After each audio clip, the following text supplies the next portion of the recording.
الله الذي كفى والصلاة والسلام على النبي المصطفى صلى الله عليه وسلم وأشهد أن لا إله إلا الله وحده لا شريك له وأشهد أن محمدا عبده ورسوله أما بعد يقول الله تعالى في كلامه العظيم أعوذ بالله السميع العليم من الشيطان الرجيم من همزه ونفخه ونفثه ألم تر إلى الذي حاج إبراهيم في ربه أن آتاه الله الملك إذ قال إبراهيم ربي الذي يحيي ويميت قال أنا أحيي وأميت قال إبراهيم فإن الله يأتي بالشمس من المشرق فأت بها من المغرب فبهت الذي كفر والله لا يهدي القوم الظالمين سبحانك لا علم لنا إلا ما علمتنا إنك أنت العليم الحكيم. پچھلے کئی ہفتوں سے اور کئی آیات سے آیت نمبر 255 سے یہ بات شروع ہوئی تھی توحید کے متعلق اور شرک کی غلاظت اور گندگی کے متعلق، اور اسی کا ابھی ذکر موجود ہے اور تقریباً آیت نمبر 260 میں جا کر ختم ہو رہا ہے. اس سے پہلے کی جو آیت ہم اور آپ پڑھ چکے ہیں آیت نمبر 257، تو اس میں اللہ تعالیٰ نے کہا اللہ ولی الذین آمنوا یخرجہم من الظلمات الی النور والذین کفروا اولیاؤہم الطاغوت یخرجونہم من النور الی الظلمات. تو یہ جو اللہ تعالیٰ نے کہا کہ اللہ تعالیٰ مومنوں کا دوست ہے، ان کا مددگار ہے اور ان کی نصرت کرنے والا ہے اور انہیں اندھیروں سے نکال کر کے روشنی کی طرف لاتا ہے، یہ جو اللہ تعالیٰ نے یہ بات کہی ہے، اب اس پر اللہ تعالیٰ 3 شواہد وٹنس اور گواہ پیش کر رہا ہے. یعنی اللہ تعالیٰ کس طریقے سے اہل ایمان کی مدد کرتا ہے، کیسے نصرت کرتا ہے کفر پر، شرک پر، کیسے اللہ تعالیٰ مومنوں کو کامیابی دیتا ہے، کیسے اللہ تعالیٰ دوست ہے، اس دوستی کے لیے اللہ رب العالمین نے یہاں پر 3 شواہد اور 3 مثالیں بیان کی ہیں. ان میں پہلی مثال یہ ہے، اللہ تعالیٰ کہتا ہے الم تر الی الذی حاج ابراہیم فی ربہ ان آتاہ اللہ الملک. الم تر، کیا آپ نے نہیں دیکھا؟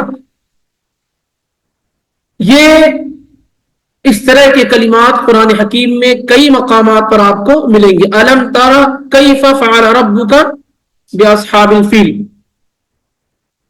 تو یہاں پر کیا آپ نے نہیں دیکھا، یہاں جو استفہام ہے وہ تقریر کے لیے، یعنی کسی چیز کو ثابت کرنے کے لیے اور ساتھ ہی ساتھ تعجب کے لیے. یعنی کیا آپ نے دیکھا ان لوگوں کو، ہاتھی والوں کو، فلاں کو. اور یہاں پر دیکھنے سے مراد رؤیا قلبیہ ہے، دل سے دیکھنا ہے، آنکھوں سے دیکھنا نہیں ہے، کیونکہ اللہ کے رسول صلی اللہ علیہ وآلہ وسلم نے ابراہیم علیہ السلام کا زمانہ نہیں پایا، اس لیے آنکھوں سے دیکھنے کا سوال نہیں ہوتا ہے.